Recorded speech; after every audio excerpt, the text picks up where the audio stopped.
moving into leveraging AI for job search. So, what are the benefits for you in using AI for job search? Well, some of you may know already it's a huge time saver.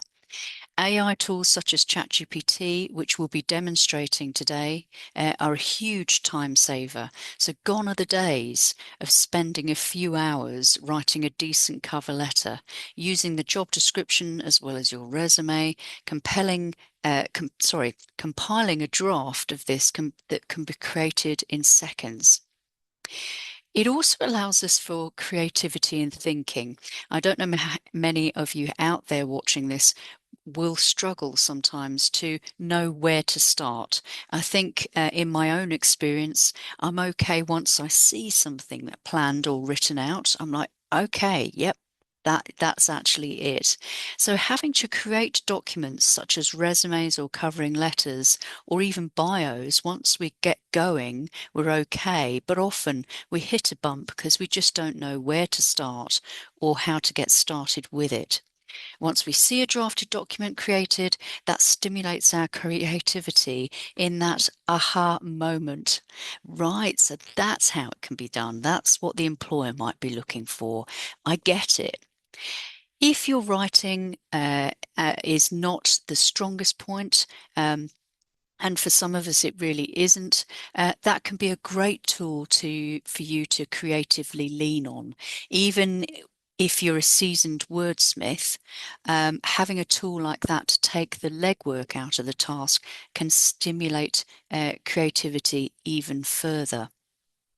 That said, of course, a note of caution, it is a drafting tool.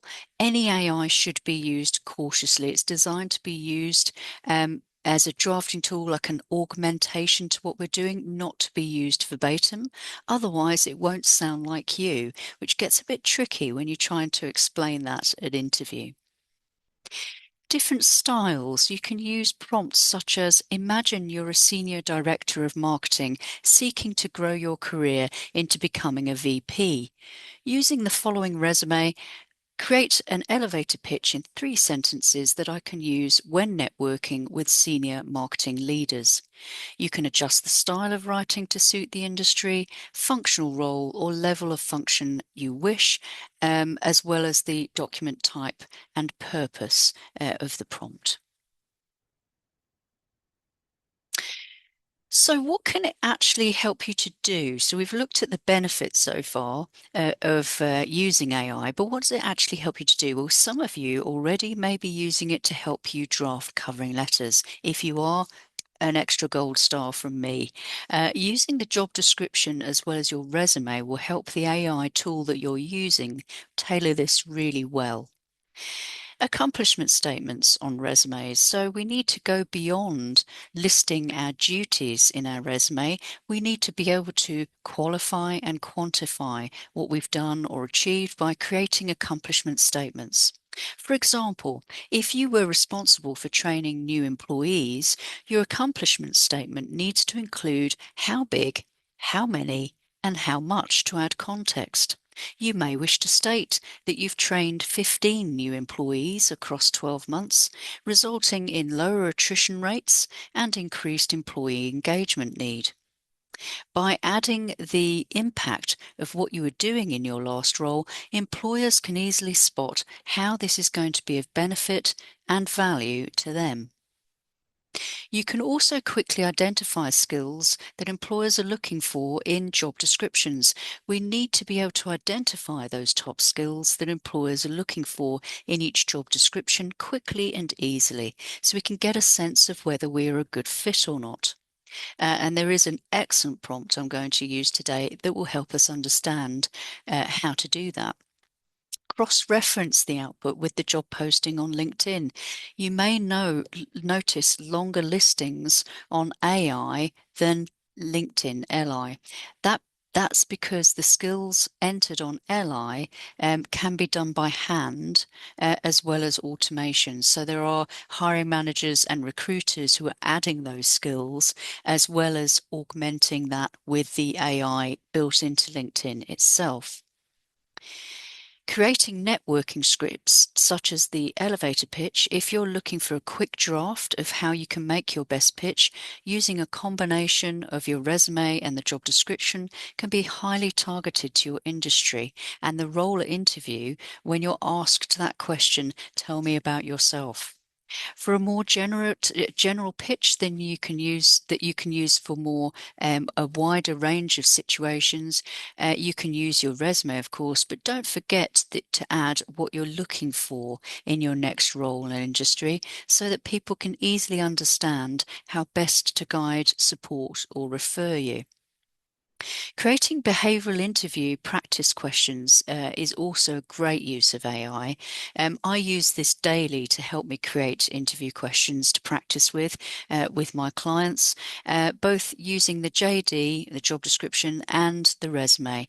That helps me refine accuracy of the kind of questions candidates may get asked. And finally, of course, is thank you notes. That is an often forgotten pleasantry, but well worth creating and using AI to help you generate. Please do personalize as you go, of course. So we've looked at the benefits, we've looked at the reasons why we can use AI and how that might work. What do we need to consider though? So as I mentioned earlier, it is for drafting only. It learns from the data that's put into it, which may be subject to bias because of the developers and or the people who have access to it. ChatGPT or OpenAI, the company behind ChatGPT, actually have disclaimers. So does Google Gemini. It is not intended to give advice, although frankly, do we all use it for advice? Of course. But it's never a good idea to blanket copy and paste the content it gives for a number of reasons. So firstly, because some people are already doing that, and companies can tell by the style of the content presented that it doesn't quite sound human or real. So, for example, you may find words like orchestrated, seamlessly, spearheaded. Um, I've not yet met a human that would talk in quite that way. So, secondly, we need to be thinking about it for drafting only, is because AI will never fully understand or accurately understand your personality. It's going by the data, not how well it knows you. So it's going by the data of your resume. And of course, that's a snapshot of you in time. It's not the full picture. And finally, some of the content might not actually be true, which brings me on to my second point here, the quality of information. There are occasions when AI hallucinates. At first glance, the quality of information appears to be okay, but when you cross-reference or dig a little bit deeper to the sources of the information or the content it's providing, you realize that it's fake. Please be careful. If you're using quotes or anything that's linked to a real person, make sure you cross-reference and check facts and authenticity. Ethical debates. There are a number of debates around using AI. So, on ethical grounds, a small number of HR professionals don't look favorably on the use of AI in applications, perhaps feeling like the candidate is misrepresenting themselves.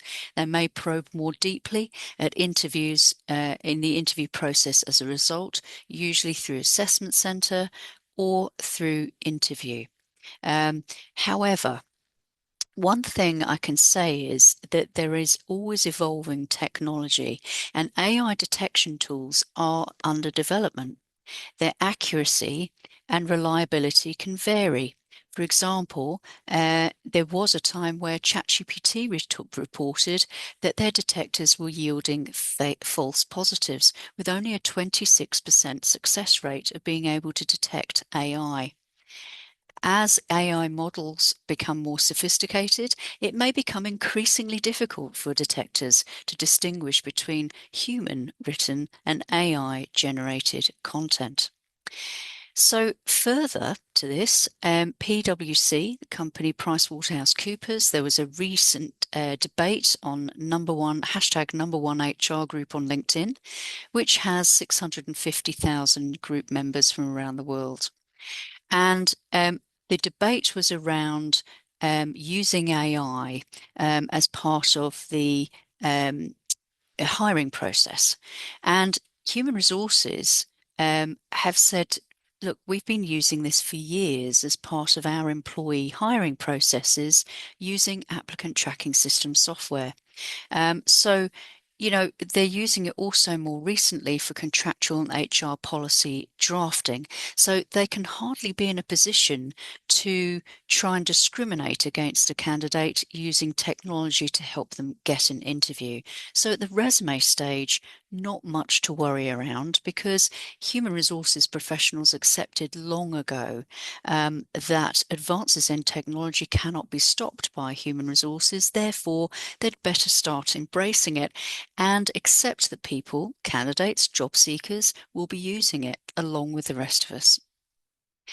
Data security. There have been so few concerns around data security of AI, with some governments, including Canada, placing stricter controls on data security and privacy. Our message to you is to be mindful never to add sensitive data to AI platforms or tools, or add your name, phone number, email address, LinkedIn URL, or portfolio links when using your resume with AI. And I'll be showing you some good practice with that coming up. So we've looked at the value and benefits. We have looked at some of the cautionary parts of using AI as well. Sorry, let's go back there. So the prompt guidelines, there's some kind of pretty simple rules with this, really. The first is be clear and specific. So don't assume AI will know what you mean. We need to spell it out to get targeted results. For those who've already been experimenting with this, it can be a source of mild frustration trying to get the right prompt in at the right time. But what I'd suggest is not only does the machine learning get better learning from you, but you get better at the prompts as you go through. Now, as I mentioned earlier, I will be letting the Career Foundation have the prompt guide that's a companion document to this webinar. And I strongly recommend going through and using those prompts. They have been tried, tested, and true by me since February 2023. So I've been using this for quite a while. Use concise language, so no fluff. It prefers quite simple instructions if we can. And ask it to imagine that it's a job seeker, or imagine that it's an employer, or imagine that it's a recruiter, or even a career development coach to give you guidance. Although I would say augmenting discussions with the real thing is always a good idea to follow up with. So providing good context is important. And if you're breaking down complex queries, we need to recognize, of course, that AI is not too sophisticated just yet, so it won't be able to follow long sentence structure requests. Break down your requests into shorter sentences and ask it to remember earlier information, such as an anonymized resume, if needed. Gemini, you might need to wait a little bit longer if it's still processing. The tool is trying to gather accurate data. Refine your query into a smaller, specific set of questions, and that can help avoid long searches across multiple sources and provide quicker, more focused answers. You can set the desired tone, format, or structure. A covering letter for a law firm will look very different to the one used for a non-profit, for example. You can ask it to iterate the content into shorter lengths or more concise, compelling language if needed. So, for example, a generic prompt may be, write me a covering letter for an aerospace engineering role. Details prompt would be, you're going to take on the role of a professional cover letter writer. I'll provide you with a job description for a role that I want to apply for, and details regarding the company and my work experience, qualifications and skills. And you're going to use this to write a targeted, relevant cover letter for the role using professional language and avoiding cliches or slang. Is this understood? And it will do exactly that because you've given it a nice level of detail there. And you'll find that then you can just augment that with your own flourishes, your own content. Again, a reminder, it can't possibly know what's in here. Only you know that based on your work experience and, of course, your skills and qualifications. So it's good to be able to remember that when the time comes.